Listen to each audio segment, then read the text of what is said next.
Lecture quotidienne de la Bible. Jour 167. Ancien Testament. 1 Kings 1, 1 Kings 2 sur 1-12. Le roi David était vieux, avancé en âge. On le couvrait de vêtements, et il ne pouvait se réchauffer.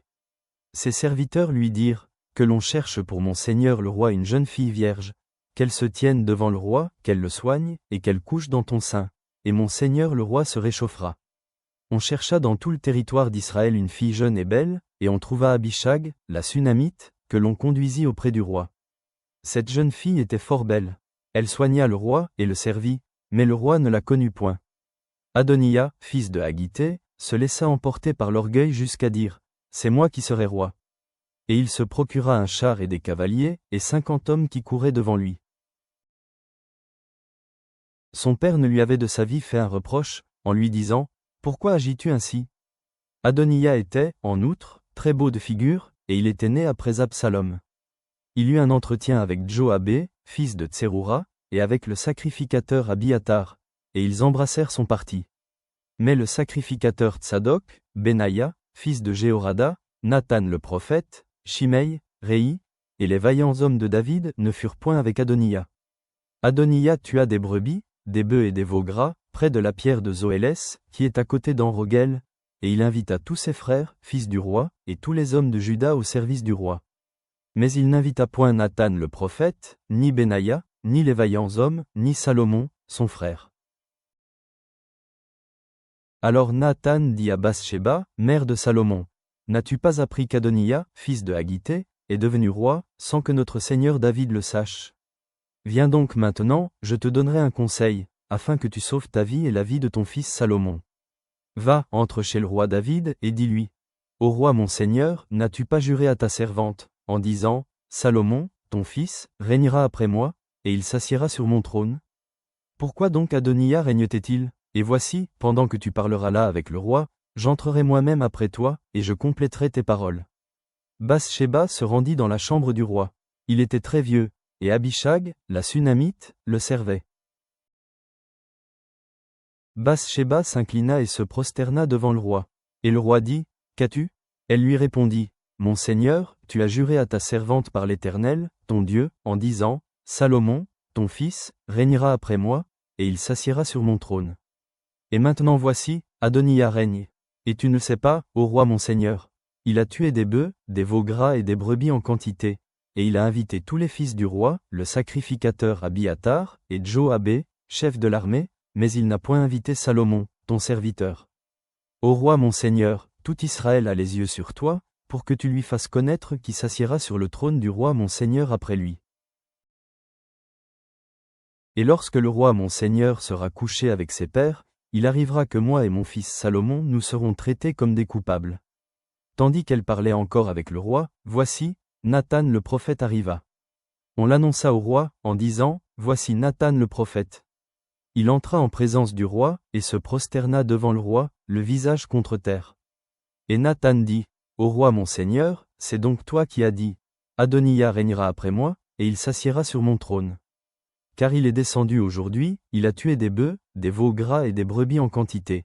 Et il a invité tous les fils du roi, les chefs de l'armée, et le sacrificateur Abiatar. Et voici, ils mangent et boivent devant lui, et ils disent, Vive le roi Adoniya. Mais il n'a invité ni moi qui suis ton serviteur, ni le sacrificateur Tsadok, ni Benaïa, fils de Jéhorada, ni Salomon, ton serviteur. Est-ce bien par ordre de mon seigneur le roi que cette chose a lieu, et sans que tu aies fait connaître à ton serviteur qui doit s'asseoir sur le trône du roi mon seigneur après lui? Le roi David répondit, Appelez-moi Bathsheba. Elle entra, et se présenta devant le roi. Et le roi jura, et dit, L'Éternel qui m'a délivré de toutes les détresses est vivant. Ainsi que je te l'ai juré par l'Éternel, le Dieu d'Israël, en disant, Salomon, ton fils, régnera après moi, et il s'assiera sur mon trône à ma place, ainsi ferai-je aujourd'hui. Bathsheba s'inclina le visage contre terre, et se prosterna devant le roi. Et elle dit, Vive à jamais mon seigneur le roi David. Le roi David dit, Appelez-moi le sacrificateur Tsadok, Nathan le prophète, et Benaïa, fils de Jéhorada. Ils entrèrent en présence du roi.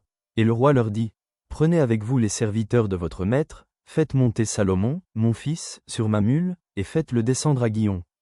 Là, le sacrificateur Tsadok et Nathan le prophète loindront pour roi sur Israël. Vous sonnerez de la trompette, et vous direz, Vive le roi Salomon. Vous monterez après lui. Il viendra s'asseoir sur mon trône, et il régnera à ma place. C'est lui qui, par mon ordre, sera chef d'Israël et de Juda. Benaïa, fils de Jéhorada, répondit au roi. Amen, ainsi dise l'Éternel, le Dieu de mon Seigneur le roi. Que l'Éternel soit avec Salomon comme il a été avec mon Seigneur le roi, et qu'il élève son trône au-dessus du trône de mon Seigneur le roi David. Alors le sacrificateur Tsadok descendit avec Nathan le prophète, Benaïa, fils de Jéhorada, les Kérétiens et les Pélétiens. Ils firent monter Salomon sur la mule du roi David, et ils le menèrent à Guion. Le sacrificateur Tsadok prit la corne d'huile dans la tente, et il oignit Salomon. On sonna de la trompette, et tout le peuple dit, Vive le roi Salomon. Tout le peuple monta après lui, et le peuple jouait de la flûte et se livrait à une grande joie. La terre s'ébranlait par leurs cris. Ce bruit fut entendu d'Adoniya et de tous les conviés qui étaient avec lui, au moment où il finissait de manger. Joab, entendant le son de la trompette, dit, Pourquoi ce bruit de la ville en tumulte? Il parlait encore lorsque Jonathan, fils du sacrificateur Abiathar, arriva. Et Adoniya dit, Approche, car tu es un vaillant homme, et tu apportes de bonnes nouvelles. Oui, répondit Jonathan à Adoniya, notre Seigneur le roi David a fait Salomon roi.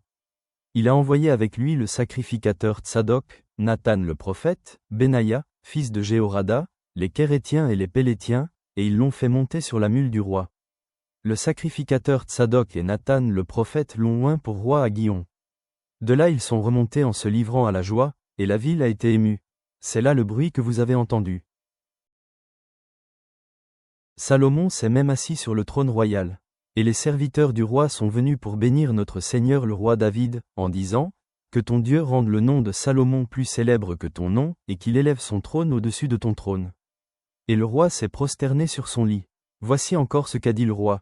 Béni soit l'Éternel, le Dieu d'Israël, qui m'a donné aujourd'hui un successeur sur mon trône, et qui m'a permis de le voir. Tous les conviés d'Adoniya furent saisis d'épouvante. Ils se levèrent et s'en allèrent chacun de son côté. Adoniya eut peur de Salomon. Il se leva aussi, s'en alla, et saisit les cornes de l'autel. David approchait du moment de sa mort, et il donna ses ordres à Salomon, son fils, en disant, Je m'en vais par le chemin de toute la terre. Fortifie-toi, et sois un homme. Observe les commandements de l'Éternel, ton Dieu, en marchant dans ses voies, et en gardant ses lois, ses ordonnances, ses jugements et ses préceptes, selon ce qui est écrit dans la loi de Moïse, afin que tu réussisses dans tout ce que tu feras et partout où tu te tourneras, et afin que l'Éternel accomplisse cette parole qu'il a prononcée sur moi, si tes fils prennent garde à leur voie en marchant avec fidélité devant moi, de tout leur cœur et de toute leur âme, tu ne manqueras jamais d'un successeur sur le trône d'Israël. Tu sais ce que m'a fait Joab, fils de Tseroura, ce qu'il a fait à 2 chefs de l'armée d'Israël, à Abner, fils de Né, et à Amasa, fils de Jéter. Il les a tués. Il a versé pendant la paix le sang de la guerre, et il a mis le sang de la guerre sur la ceinture qu'il avait au rein et sur la chaussure qu'il avait au pied. Tu agiras selon ta sagesse, et tu ne laisseras pas ses cheveux blancs descendre en paix dans le séjour des morts. Tu traiteras avec bienveillance les fils de Barzilai, le Galaadite, et ils seront de ceux qui se nourrissent de ta table, car ils ont agi de la même manière à mon égard, en venant au-devant de moi lorsque je fuyais Absalom, ton frère. Voici, tu as près de toi Shimei, fils de Guéra, benjamite, de Bachurim. Il a prononcé contre moi des malédictions violentes le jour où j'allais à Mahanaïm. Mais il descendit à ma rencontre vers le Jourdain, et je lui jurai par l'Éternel, en disant, Je ne te ferai point mourir par l'épée. Maintenant, tu ne le laisseras pas impuni, car tu es un homme sage, et tu sais comment tu dois le traiter. Tu feras descendre ensanglantés ses cheveux blancs dans le séjour des morts. David se coucha avec ses pères, et il fut enterré dans la ville de David. Le temps que David régna sur Israël fut de 40 ans. À Hébron il régna 7 ans, et à Jérusalem il régna 33 ans. Salomon s'assit sur le trône de David, son père, et son règne fut très affermi. Le temps que David régna sur Israël fut de 40 ans. À Hébron il régna 7 ans, et à Jérusalem il régna 33 ans. Salomon s'assit sur le trône de David, son père, et son règne fut très affermi. Nouveau Testament. ACTS 10/23-48, ACTS 11/1-18. Pierre donc les fit entrer, et les logea. Le lendemain, il se leva, et partit avec eux. Quelques-uns des frères de Joppé l'accompagnèrent. Pierre donc les fit entrer, et les logea. Le lendemain, il se leva, et partit avec eux. Quelques-uns des frères de Joppé l'accompagnèrent. Ils arrivèrent à Césarée le jour suivant. Corneille les attendait, et avait invité ses parents et ses amis intimes. Lorsque Pierre entra, Corneille, qui était allé au-devant de lui, tomba à ses pieds et se prosterna. Pierre donc les fit entrer, et les logea. Le lendemain, il se leva, et partit avec eux. Quelques-uns des frères de Joppé l'accompagnèrent. Pierre donc les fit entrer, et les logea. Le lendemain, il se leva, et partit avec eux. Quelques-uns des frères de Joppé l'accompagnèrent. Ils arrivèrent à Césarée le jour suivant. Corneille les attendait, et avait invité ses parents et ses amis intimes. Lorsque Pierre entra, Corneille, qui était allé au-devant de lui, tomba à ses pieds et se prosterna. Mais Pierre le releva, en disant, « Lève-toi. Moi aussi, je suis un homme. » Et conversant avec lui, il entra, et trouva beaucoup de personnes réunies. « Vous savez, leur dit-il, qu'il est défendu à un juif de se lier avec un étranger ou d'entrer chez lui. Mais Dieu m'a appris à ne regarder aucun homme comme souillé et impur. C'est pourquoi je n'ai pas eu d'objection à venir, puisque vous m'avez appelé. Je vous demande donc pour quel motif vous m'avez envoyé chercher. » Corneille dit, « Il y a 4 jours, à cette heure-ci, je priais dans ma maison à la 9e heure. Et voici, un homme vêtu d'un habit éclatant se présenta devant moi, et dit, « Corneille, ta prière a été exaucée, et Dieu s'est souvenu de tes aumônes. Envoie donc à Joppé, et fais venir Simon, surnommé Pierre. Il est logé dans la maison de Simon, corroyeur, près de la mer. Aussitôt j'ai envoyé vers toi, et tu as bien fait de venir. Maintenant donc nous sommes tous devant Dieu, pour entendre tout ce que le Seigneur t'a ordonné de nous dire. » Alors Pierre, ouvrant la bouche, dit, « En vérité, je reconnais que Dieu ne fait point exception de personne, mais qu'en toute nation celui qui le craint et qui pratique la justice lui est agréable. » Il a envoyé la parole aux fils d'Israël, en leur annonçant la paix par Jésus-Christ, qui est le Seigneur de tous. Vous savez ce qui est arrivé dans toute la Judée, après avoir commencé en Galilée, à la suite du baptême que Jean a prêché. Vous savez comment Dieu a oint du Saint-Esprit et de force Jésus de Nazareth, qui allait de lieu en lieu faisant du bien et guérissant tous ceux qui étaient sous l'empire du diable, car Dieu était avec lui. Nous sommes témoins de tout ce qu'il a fait dans le pays des Juifs et à Jérusalem. Ils l'ont tué, en le pendant au bois. Dieu l'a ressuscité le 3e jour, et il a permis qu'il apparût. Non à tout le peuple, mais aux témoins choisis d'avance par Dieu, à nous qui avons mangé et bu avec lui, après qu'il fut ressuscité des morts. Et Jésus nous a ordonné de prêcher au peuple et d'attester que c'est lui qui a été établi par Dieu juge des vivants et des morts. Tous les prophètes rendent de lui le témoignage que quiconque croit en lui reçoit par son nom le pardon des péchés. Comme Pierre prononçait encore ces mots, le Saint-Esprit descendit sur tous ceux qui écoutaient la parole. Tous les fidèles circoncis qui étaient venus avec Pierre furent étonnés de ce que le don du Saint-Esprit était aussi répandu sur les païens. Car ils les entendaient parler en langue et glorifier Dieu. Alors Pierre dit, « Peut-on refuser l'eau du baptême à ceux qui ont reçu le Saint-Esprit aussi bien que nous ?»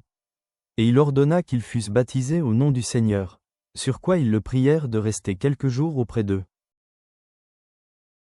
Les apôtres et les frères qui étaient dans la Judée apprirent que les païens avaient aussi reçu la parole de Dieu. Et lorsque Pierre fut monté à Jérusalem, les fidèles circoncis lui adressèrent des reproches, en disant, « Tu es entré chez des incirconcis, et tu as mangé avec eux. » Pierre se mit à leur exposer d'une manière suivie ce qui s'était passé. Il dit, « J'étais dans la ville de Joppé, et, pendant que je priais, je tombai en extase et j'eus une vision. Un objet, semblable à une grande nappe attachée par les 4 coins, descendait du ciel et vint jusqu'à moi. Les regards fixés sur cette nappe, j'examinais, et je vis les quadrupèdes de la terre, les bêtes sauvages, les reptiles, et les oiseaux du ciel. Et j'entendis une voix qui me disait, « Lève-toi, Pierre, tue et mange. » Mais je dis, « Non, Seigneur, car jamais rien de souillé ni d'impur n'est entré dans ma bouche. » Et pour la seconde fois la voix se fit entendre du ciel, « Ce que Dieu a déclaré pur, ne le regarde pas comme souillé. » Cela arriva jusqu'à 3 fois, puis tout fut retiré dans le ciel. Et voici, aussitôt 3 hommes envoyés de Césarée vers moi se présentèrent devant la porte de la maison où j'étais. L'Esprit me dit de partir avec eux sans hésiter. Les 6 hommes que voici m'accompagnèrent, et nous entrâmes dans la maison de Corneille.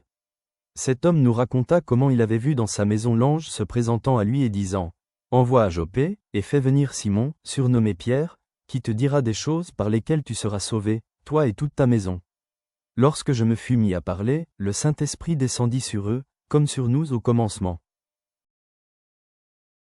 Et je me souvins de cette parole du Seigneur, Jean a baptisé d'eau, mais vous, vous serez baptisés du Saint-Esprit. Or, puisque Dieu leur a accordé le même don qu'à nous qui avons cru au Seigneur Jésus-Christ, pouvais-je, moi, m'opposer à Dieu? Après avoir entendu cela, ils se calmèrent, et ils glorifièrent Dieu, en disant, Dieu a donc accordé la repentance aussi aux païens, afin qu'ils aient la vie. Et je me souvins de cette parole du Seigneur, Jean a baptisé d'eau, mais vous, vous serez baptisés du Saint-Esprit. Or, puisque Dieu leur a accordé le même don qu'à nous qui avons cru au Seigneur Jésus-Christ, pouvais-je, moi, m'opposer à Dieu? Après avoir entendu cela, ils se calmèrent, et ils glorifièrent Dieu, en disant, Dieu a donc accordé la repentance aussi aux païens, afin qu'ils aient la vie. Psaume 74 sur 10-17. Père céleste, en méditant sur la succession des rois d'Israël, nous nous souvenons de ta main souveraine qui guide nos vies. De même que tu as choisi David et conduit Pierre à accueillir tous les peuples dans les actes, puissions-nous aussi reconnaître l'immensité de ton amour et de ta grâce dans nos propres relations.